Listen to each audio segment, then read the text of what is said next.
আসসালামু আলাইকুম। সর্বপ্রথম এই ভিডিওটা দেখেন, পরে আমি বলতেছি। ছোট্ট একটা ছড়া বলবো সালাম জানিয়ে, কিছু কথা বলবো আমি সোনার বাংলা নিয়ে।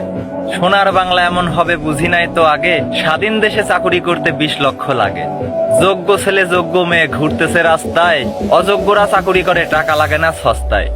গরিব মরে না খেয়ে নাই কারো মাথা ব্যথা, এই দুঃখ বলবো কোথায় আছে অন্তরে গাথা। আসল যোদ্ধার খবরই নাই, নকলদের চলে কথা, নেতার মাথায় ছাতা ধরলেই পায় মুক্তি ভাতা। কি আর পেলাম স্বাধীন করে এই স্বাধীনের স্বাদ, চারিদিকে ছড়িয়ে আছে মানুষ মারার ফাঁদ। ধনীরাই দেখি ধনী হচ্ছে, গরিব হচ্ছে শেষ, স্বাধীন করে পেলাম বুঝি সোনার বাংলাদেশ।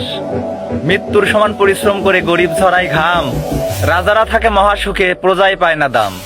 ভাবতে গেলে অবাক লাগে হায়রে স্বাধীনতা, এমন স্বাধীন পেলাম আমরা কেউ শোনে না কথা।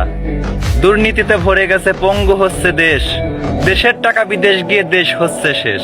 চোখে দেখে সবাই কিন্তু বলে না কেউ কথা, আমরা কি ভাই চেয়েছিলাম এমন স্বাধীনতা। চারিদিকে চলছে এখন কোটা আন্দোলন, এই আন্দোলনে মরছে কত দেশের জনগণ। জনগণের স্বাধীনতা কোথায় গেল হায়রে, অধিকারটা চাইতে গিয়ে রাজাকার হলাম ভাইরে।